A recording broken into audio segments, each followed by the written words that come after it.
네, 안녕하십니까. 오늘은 드디어 한국 불교 사상 들어가 보도록 하겠습니다. 대표적인 한국 불교 사상 인물 원효를 한번 다뤄보도록 할 거예요. 자, 우리 석가모니 불교, 원시 불교, 그리고 그 후계자들 인도 불교, 그 다음에 중국 불교 다뤄봤고요.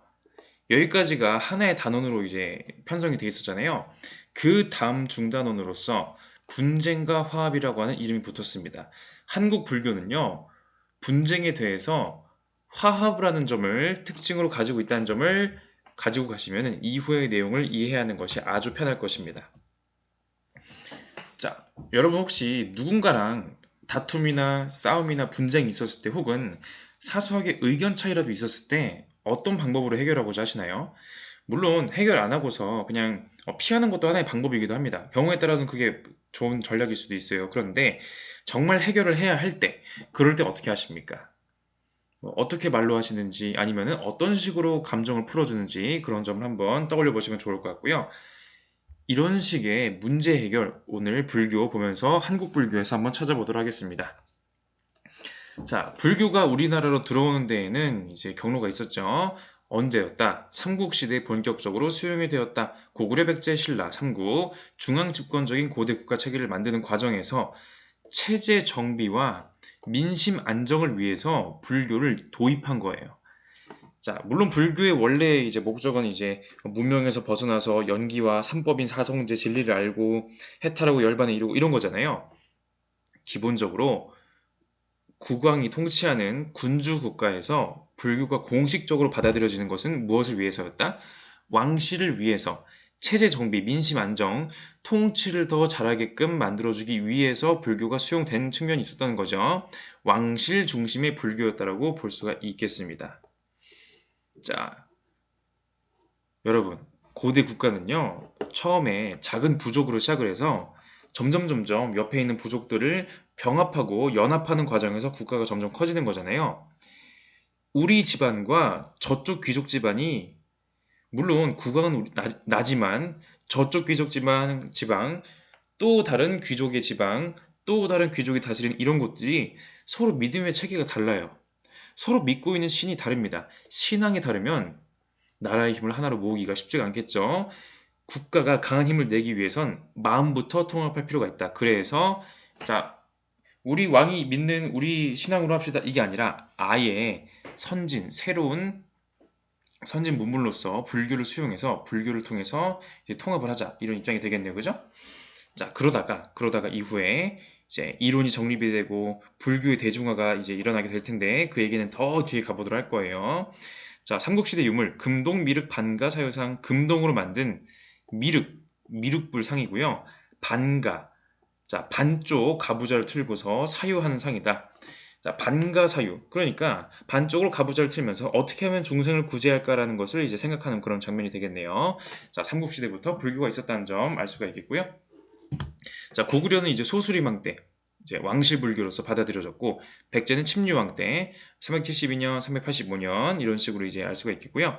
보시면 아시겠지만 특히 백제 같은 경우에 이제 고구려 같은 경우에 주로 이제 북한 쪽에 유물이 북한이나 중국 쪽에 유물이 있고 백제 같은 경우에 이제 전라도 지역이나 이런 쪽에 충청도 전라도 지역에 이제 그런 유물들이 남아 있잖아요. 금동 관음 보살 입상 뭐 이제 납석 재불 좌상 그리고 미륵사지 석탑 이런 것들이 이제 남아 있는 거죠. 자, 고구려랑 백제는요, 좀 친한, 이제, 조상이 좀 이어져 내려오는 그런 친한 국가의 속성이 있었다면요, 신라는 지금의 경상도 지역에 있으면서 아주 구석에 있는 선진 문물, 이제 중국이나 인도에서 오는 문물들을 받아들이기에 약간 더 불리한 위치에 있었다. 그래서일까요? 신라는요, 고구려 백제에 비해서 불교를 받아들이는 시기가 많이 뒤로 가게 됩니다. 눌지왕 시기에 처음 전래가 되었으나 기존의 이런 신앙에 의해서 배척을 당합니다. 불교 받아들이고 싶지 않은데 자 528년에 법흥왕 시기 자 이름부터가 법흥왕이에요. 법이 뭐라 했습니까? 법이라는 것은 석가모니가 설한 진리를 달마를 법이라고 한다 했었죠. 법을 흥하게 하는 왕이래요. 이름부터가 불교적인 냄새가 나지 않습니까? 자, 이 법흥왕은요, 나라를 강하게 만들기 위해서 나라의 힘을 하나로 모으는 과정에서 불교가 필요하다고 판단을 했고, 불교를 국교화하기 위해서 노력을 했으나, 기존의 신하들이 반발하는 거죠. 귀족사회에서의 반발. 그러던 어느 날, 이차돈이라고 하는 승려가, 자, 자, 귀족들 모이는 회의에서, 그 왕께서 불교를 받아들이자고 건의하시면 신하들이 반대할 겁니다. 저 혼자 찬성할 테니까 저를 처형하십시오. 그러면 무슨 일이 일어날 것입니다. 자, 그래서 귀족 회의에서 자, 불교를 도입합시다. 신하들이 반대하겠죠? 이차돈 혼자만 찬성하는 거예요. 다들 반대하고 너만 찬성하니 너를 처형하겠다. 자, 공개적으로 말합니다. 저를 처형하면은 저의 목을 자르면 목에서 붉은 피가 아니라 하얀 피가 나올 것입니다. 실제로 처형하자 하얀 피가 솟구쳤고 그런 이제 신기한 일을 보고 이런 기적 같은 일을 보고서 다들 불교로 돌아서게 되는 이제 법흥왕도 나중에 승려가 되었다고 합니다. 자, 요때 이제 불교가 이제 공식적으로 신라의 종교가 되는 거죠. 뭐 이런 이야기도 있었다고 해요. 2차 돈순교비. 자, 가야 같은 경우에는요. 가야의 건국설화에 그 허황후가 그 인도에서 왔다. 인도의 아유타국에서 왔다라는 그런 전설이 있는데 이제 그럼 그렇게 치면 가야는 시작부터 불교 국가인 거 아닙니까? 물론 이제 거기에 대해서는 여러 가지 설이 있습니다. 이제 불교를 받아들이고 나서 가야의 왕실을 불교 근본이 있는 것으로 이제 일종으로 설정하기 위해서 나중에 도입된 설화가 아니냐 뭐 이런 식의 이야기도 있고 진실은 우리가 알 수가 없죠. 자, 하여간 그렇게 도입이 되는데 자, 신라에도 여러분 아시다시피 경주에 뭐 불국사라든지 석굴암 이런 식의 유물들이 또 남아 있는 거죠. 세계문화유산으로서. 자, 아까도 말했죠. 불교가 어떻게 들어왔다? 왕실 불교로서 국가의 필요에 의해서 도입이 됐습니다. 그렇기 때문에 왕실 불교로 도입된 이 불교들은요, 왕실의 요청을 거부하기가 어렵죠. 왕실이 요구하는 그러한 점들을 불교에서 녹아내어서 사용하게 되는데, 자, 원광법사라고 해서 신라의 법사, 일종의 이제 높은 스님, 스님으로서 이제 스승의 역할을 하는 그런 스님, 법사가 이제 불교적인 의미의 그런 스승님 이런 뜻이거든요. 원광법사가 신라의 화랑들, 국가를 선도하는 젊은이들한테 세속 5개라고 해서 세속에서 살면서 지켜야 될 5가지 계율을 제시합니다. 사군 이충, 임금을 섬길 때 충성을 다해라. 사친 이효, 부모를 섬길 때 효도를 다해라. 교우 이신, 친구를 사귈 때 믿음을 다하라. 임전무퇴, 전투 현장에서 물러나지 마라. 살생 유퇴, 살생할 때는 가림이 있어야 된다. 아니, 뭐예요 이거? 앞에 세 개는 완전 유교적인 덕목이고 뒤에는 아니 불교는 살생하지 말래매요. 연기와 뭐 모든 존재가 인드라 망에 의해서 살생 이거 어떻게 된 겁니까?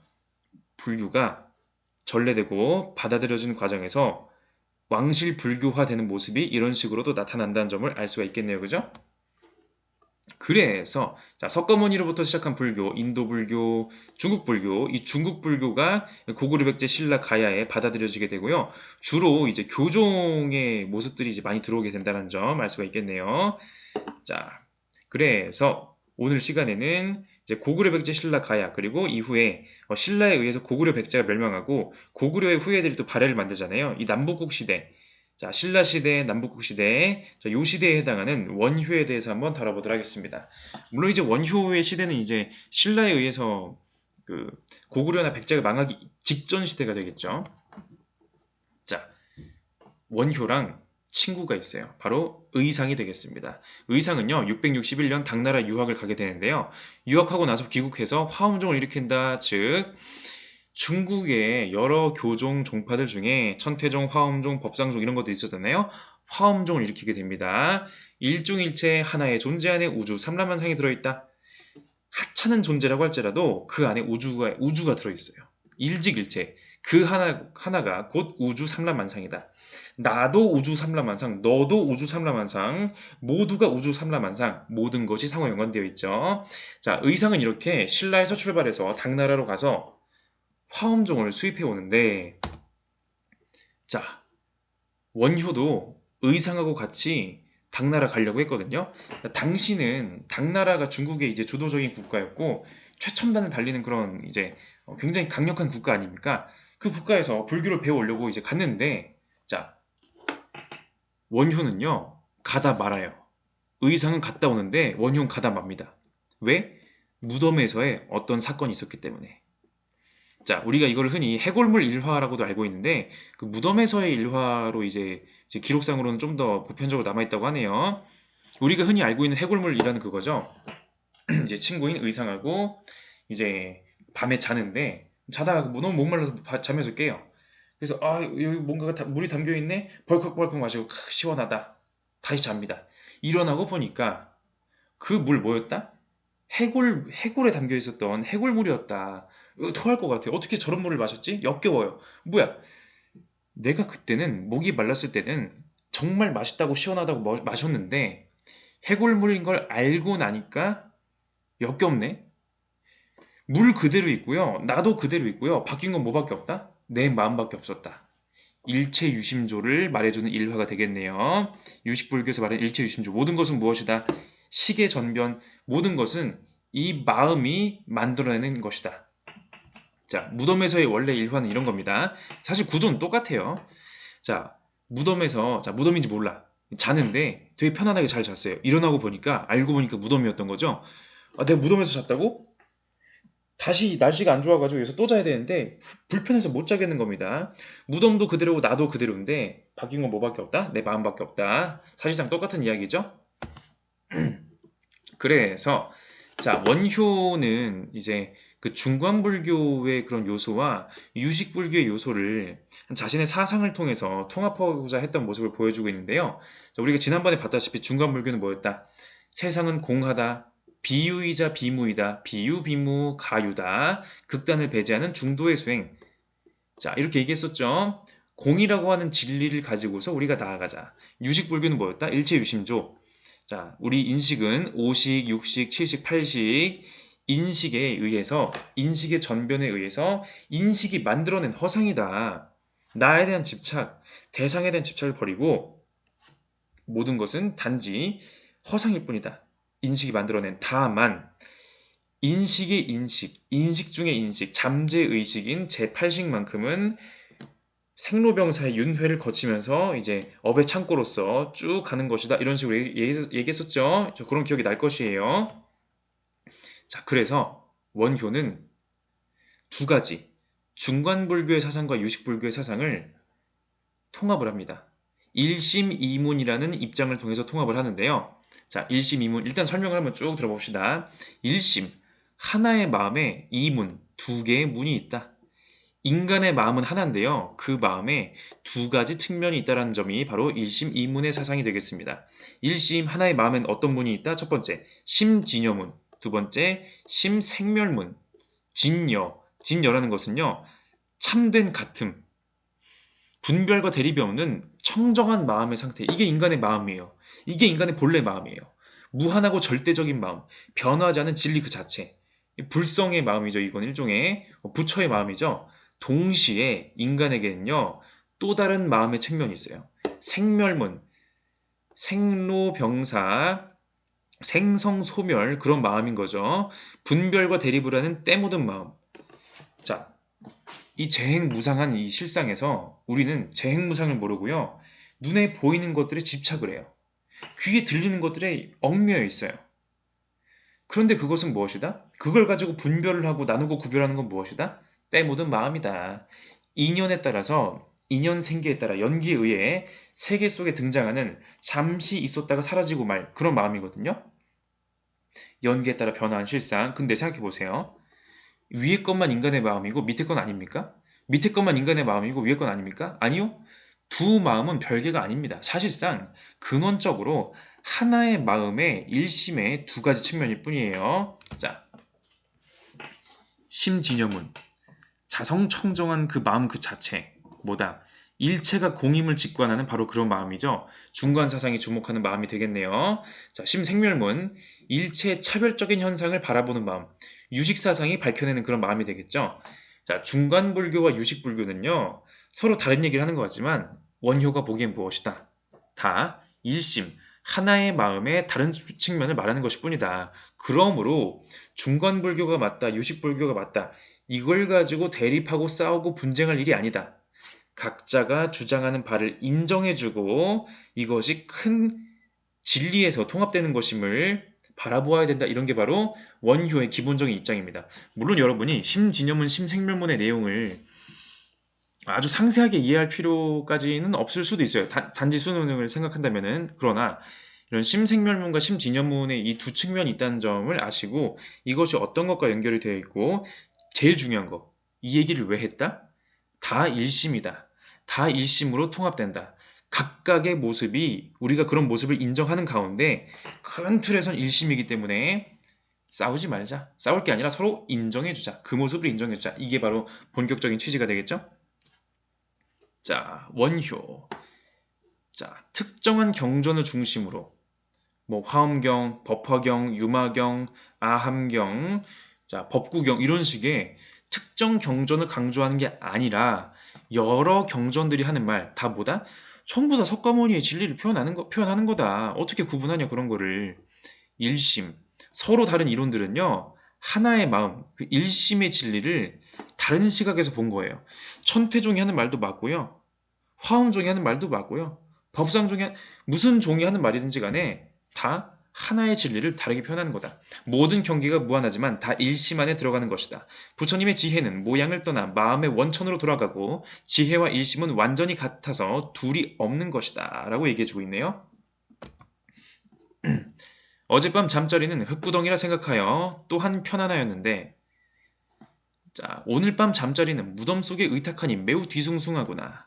알겠도다. 마음이 생겨나므로 갖가지 현상이 생겨나고 마음이 사라짐으로 흙구덩이와 무덤이 둘이 아님을 또 삼계는 오직 마음뿐이요 만법은 오직 인식일 뿐이니 일체 유심조 마음밖에 현상이 없는데 어디서 따로 구하겠는가? 나는 당나라에 가지 않겠다. 굳이 당나라 갈 필요가 없어요. 당나라 가서 특정한 경전 굳이 여기에 집착할 필요 없어요. 왜? 이미 부처의 진리는 마음속에 있으니까. 진여문이고 생멸문이고 전부 다 하나의 마음이다 라고 얘기해주는 그런 부분이 되겠습니다. 자, 다음 것도 읽어볼게요. 석가열애께서 말씀하신 모든 가르침은 하나의 깨달음으로 귀결되지 않는 것이 없으니 모든 중생이 본래 똑같이 깨달음을 얻을 수 있음을 밝히고자 하신 것이다. 다만 무명으로 말미암아 꿈 따라 유전하기도 하지만 모두 석가열의 한결같은 말씀에 따라 종국에는 일심의 원천으로 돌아오지 않는 이가 없도다. 다양한 이론들, 다양한 방식의 말씀들. 아니 석가모니 제자가 뭐 한둘입니까? 제자에 따라서 다른 설명할 수 있는 거예요. 그러나 그 다른 설명들 속에 포괄되는 진리는 하나다. 마음이 일어나니 온갖 법이 일어나고 마음이 사라지니 감실이나 무덤이나 똑같네. 세상 모두가 마음일 뿐이며 만 가지 현상도 식일 뿐이네. 일체유심조. 마음 밖에는 아무것도 없는데 모든 건 일심에 있는 겁니다. 무엇을 달리 구할 수 있겠는가? 자, 모든 것이 마음에 달려있다. 마음 밖에는 아무것도 없다. 심외무법 이런 용어도 기억해 두시면 좋겠네요. 자, 계속 질문 볼게요. 깨끗함과 더러움의 모든 존재는 그 본성이 둘이 아니기 때문에 참과 거짓의 두 문이 다를 수 없다. 자, 참의 문, 진여문, 거짓의 문, 생멸문. 그래서 이름하여 하나라고 한다. 이 둘이 없는 곳이 모든 존재의 실체이다. 이는 허공처럼 텅 빈 것이 아니라 본성이 스스로 신령하기 때문에 이름하여 마음이라 한다. 그러나 이미 둘이 없는데 어떻게 하나가 될 수 있으며 하나도 있는 것이 아닌데 어찌 마음을 말할 수 있겠는가? 이러한 도리는 언설을 여의고 자, 언설, 특정한 주장에만 얽매이지 않는 거예요. 생각이 끊어진 자리라 무엇으로 지목할지를 몰라 억지로 이름 붙여 한 마음 일심이라 칭했던 것이다. 자, 계속 같은 취지의 다른 식의 제시문들 제가 모아서 제시해 드리는 거죠. 자, 일심 외에 다른 것은 없다. 하지만 무지로 말미암아 자신 안에 일심을 잘 알지 못하므로 일심의 바다에 뭇 파도가 일어나듯 윤회의 삶을 떠돌게 된다. 비록 윤회의 삶이라는 파도가 일어나지만 일심의 바다와 별개의 것이 아니다. 생성소멸, 생로병사의 윤회가 끊임없이 일어납니다. 마치 파도처럼 일어났다가 사라지고 하는 거예요. 하지만 그것은 무엇이다? 서로 다르게 보이는 것도 모두 일심으로 포괄된다. 자, 열매의 씨가 하나가 아니니 그 모양이 같지 않기 때문이요. 그러나 다르지도 않으니 씨를 떠나서는 열매가 없기 때문이다. 또 씨와 열매는 단절된 것도 아니니 열매가 이어져서 씨가 생기기 때문이요. 그러나 늘 같음도 아니니 열매가 생기면 씨는 없어지기 때문이다. 씨는 열매 속에 들어가는 것이 아니니 열매일 때는 씨가 없기 때문이요. 열매는 씨에서 나오는 것이 아니니 씨일 때는 열매가 없기 때문이다. 들어가지도 나오지도 않기 때문에 생하는 것도 아니요. 늘 같지도 않고 끊어지지도 않기 때문에 멸하는 것이 아니다. 멸하지 않음으로 없다 말할 수 없고 생하지 않음으로 있다 말할 수 없다. 이변을 멀리 떠났으므로 있기도 하고 없기도 하다고 말할 수 없으며 하나가 가운데 해당하지 않으므로 있지도 않고 없지도 않다고 말할 수가 없다. 자, 열매랑 씨는요, 달라요. 생긴 게 다르잖아요. 분명히 열매랑 씨는 다르죠. 하지만 열매랑 씨 서로를 떨어져서 존재할 수는 없는 겁니다. 열매 안에 씨가 있는 거고요. 씨를 보호하는 열매가 있는 거예요. 그렇죠? 분명히 여러 가지 이론들은요. 생긴 건 다르고 주장하는 건 다르지만 결국에 말하고자 하는 바 불교의 진리, 석가모니의 진리란 점에서 즉 일심이란 점에서는 뗄래야 뗄 수 없다. 서로 다른 모습이라 할지라도 자, 그래서 일심, 조화로운 전체, 일심으로 일체의 대립을 초월하자. 여러 이론들 모두 일심 안에 있다. 라고 얘기하는 부분이 되겠습니다. 자, 여러 종파의 가치를 인정하자. 여러분 주의하셔야 돼요. 일심이라고 해가지고요. 여러 종파의 다양한 주장들을 하나로 합체하자 혹은 다양성을 없애고 하나로 돌아가자 이런 말이 아닙니다. 여러 주장들을 그대로 인정해요. 왜? 하나의 진리를 다르게 표현하는 걸 뿐이니까 없애자는 게 아닙니다. 다양성을 인정하고 존중하는 것이고 전체로서 조화를 이루자는 거예요. 애초에 모든 게 다 똑같으면요. 조화를 이룰 필요가 없어요.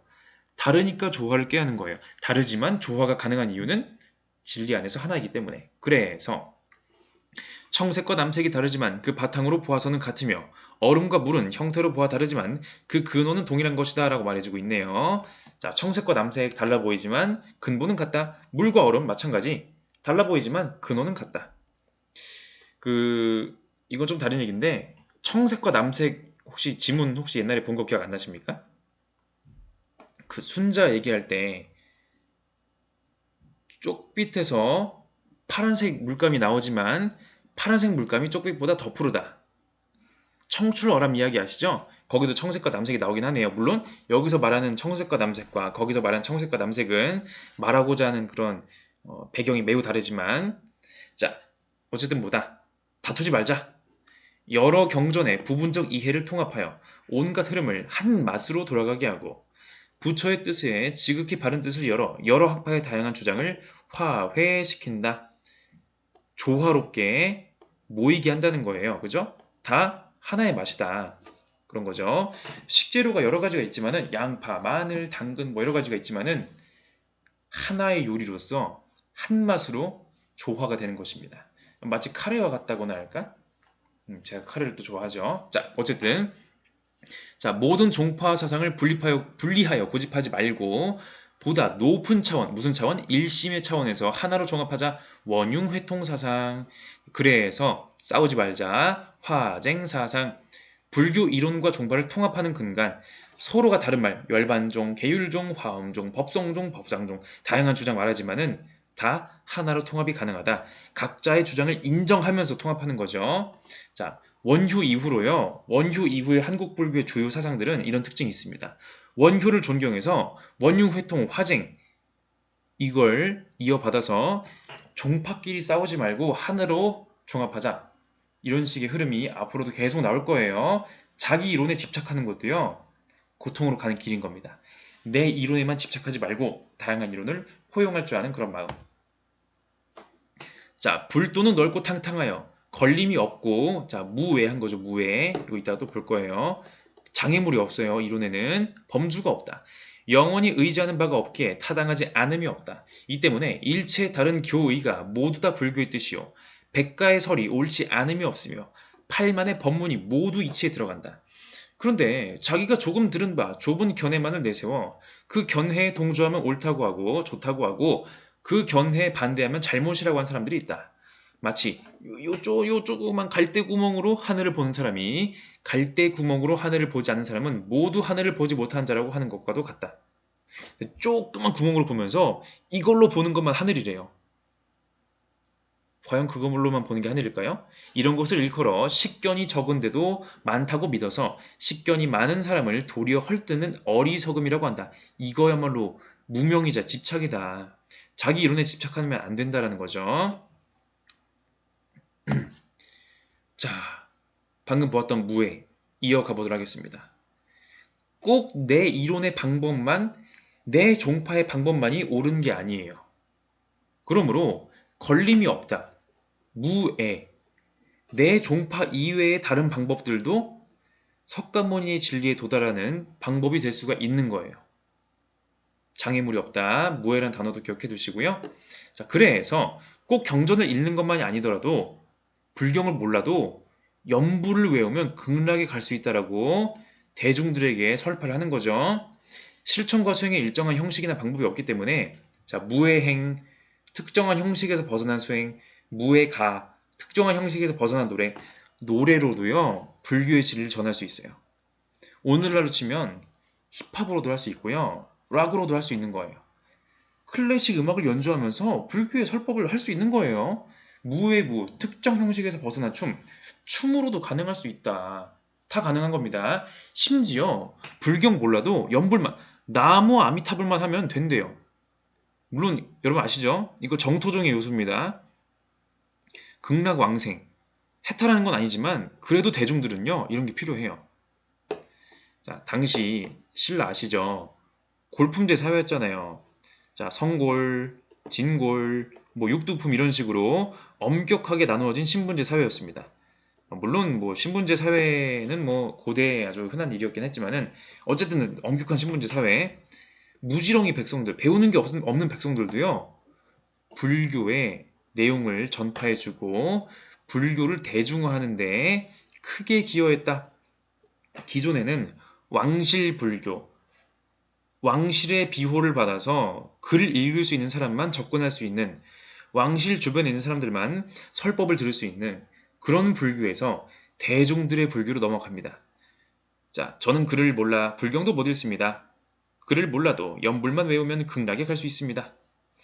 자, 이게 되게 의미가 있는 것이 그들만의 종교에서 벗어난다는 점에서 큰 의미가 있고, 정치적인 의미에서는 당시 태종 무열왕 같은 이제 신라를 강하게 만들고자 했던 군주들은요, 자, 나라를 통합하기 위해서 불교만 한 게 없다. 그래서 원효, 자, 원효가 어찌 보면 그런 역할을 했다고도 할 수가 있겠네요. 신라의 국론 통합, 신라의 국력 통합을 위해서 기여한 측면도 있다라는 게 되겠죠. 그래서 어쩌면 이제 원효를 지원해 준 게 아닐까? 원효. 원효가 그렇게 천한 출생이라고 보긴 어렵고, 심지어 왕실 쪽에 이런 사람과 결혼을 또 했거든요. 스님이지만 또 여러분 아시다시피 이제 모든 불교가 다 결혼하지 않고 뭐 그런 건 아닙니다. 그래서 이제 낳은 아들이 그 유명한 설총이죠. 안타깝게도 설총의 그런 사상이 남아있진 않아서 뭐 알 수가 없지만은, 자, 이렇게 한국 불교 사상의 근간이 되는, 이후의 한국 불교 사상에 지대한 영향을 끼치는 원효에 대해 알아봤고요. 그 원효의 영향이 어떤 식으로 전개되는지 이후에, 자, 우리가 자, 삼국의 불교 그 중에서 신라 다뤄봤고요. 따지고 보면은 고구려랑 백제에도 그런 요소들이 있지 않을까? 자, 어쨌든 신라 다뤄봤고요. 그 이후에 계승을 하는 고려 불교 다뤄보도록 하겠습니다. 자, 마무리하도록 할게요. 감사합니다.